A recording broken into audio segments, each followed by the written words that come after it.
Good morning to all of you. Welcome to Legal Matters by Sai Babu Sunkara. We are discussing the topic of National Human Rights and State Human Rights Commissions as per Section 3 and Section 21 of the Protection of Human Rights Act 1973. We all know the composition, the powers, the functions, and the steps they take after the inquiry and the procedure for inquiry, which is a CPC procedure. All these things you know. Yesterday, there was a conference on encounter killings in India, and the existing law regarding the protection of life in case of the victims of the police killings. And retired Justice Shri Madan B. Lokur, he was one of the invitees for the function. Besides him, Shri Goda Raghuram, who worked as a justice in AP High Court, and presently he is the chairman of the National Judicial College in Bhopal or Jabalpur. He also attended. The highlights of the meeting are: when our Lokur Sahab was the justice in the Supreme Court of India in 2017, his bench ordered the Government of India to constitute a CBI team for investigation into the alleged encounter killings in Manipur state by the paramilitary forces, by the armed forces. But so far, nothing has come to light. Even after 4 years, nobody knows as to what happened, whether the CBI has taken the matter or not. So many times, the public interest litigation, the petitioner, he has been reminding the Supreme Court 3 or 4 times, but so far no action has been taken. You may be knowing, the armed forces, they have got a special act which is called as Armed Forces within brackets Special Powers Act, and this has been always in controversy, because even according to CRPC also, you cannot arrest, the police officer cannot arrest any person, any army, navy or air force person on duty without informing his superior. That's the protection given to them. Likewise, armed forces also, since they have got special forces, they think that they are immune to the law of India. Only special act has to be taken. No doubt, court martial will be there, all things will be there, but normally a protection should be given. Just like our public servant. Why you are designated as a public servant under Section 21 of the Indian Penal Code? Because whenever any person wants to file a case against you, he has to seek the permission from the state or central government to file a case. That is the protection given. In good faith, if you do anything, you cannot be dragged to the court for each and everything. Likewise, Armed Forces Act is also there. But anyway, when Madan B. Lokur bench directed the CBI for instituting a special investigation team to investigate the alleged extrajudicial killings in Manipur state.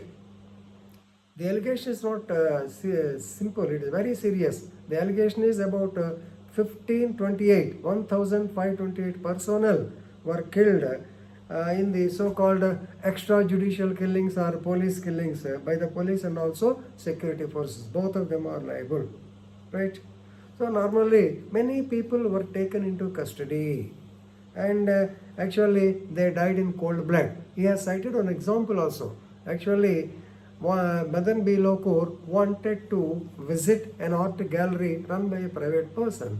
So he wanted to visit the same, but when his registrar called that person said, better not to come. If you want, I will move all the articles from here to the judge's residence. Why?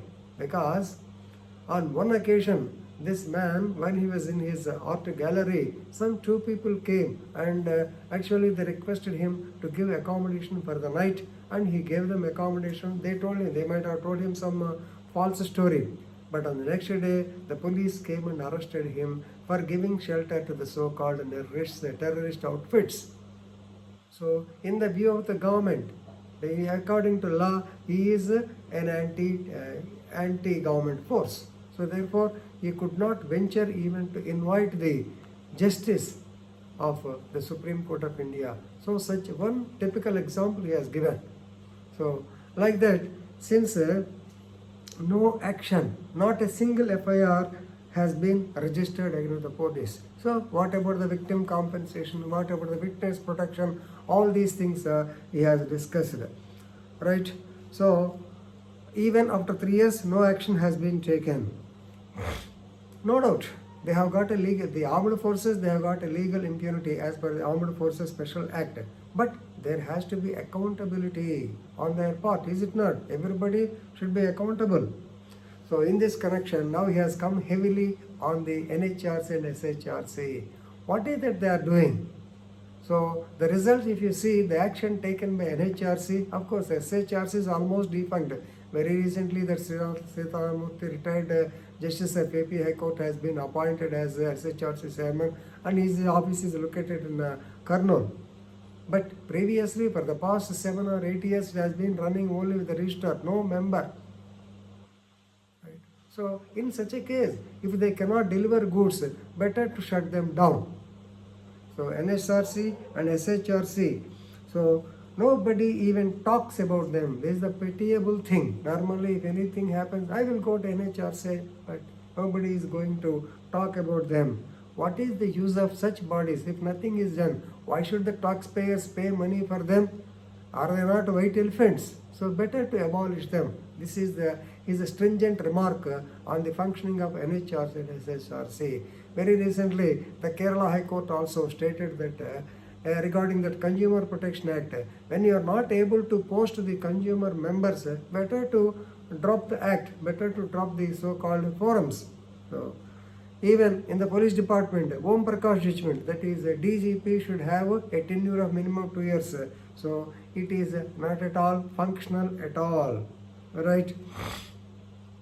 Then what about the relief? So he has discussed about at length about time is getting. So he has discussed at length about the Witness Protection Act, Witness Protection Scheme, then the so-called Victim Compensation Scheme. Nothing is done. So these are the ground realities. Even though we say that SHRC, NHRC, they have got so many functions and personalities, no doubt they will do. But at present, as per he is not less, he is a retired Justice of the Supreme Court of India, not less than, not as an ordinary person. So when his comments are like that, better the commissions also have to think over, and they have to come in a speedy to do justice to the common people and protect the human rights in a judicial, responsible way. Then only people will have faith in this so-called commissions. So, thank you very much.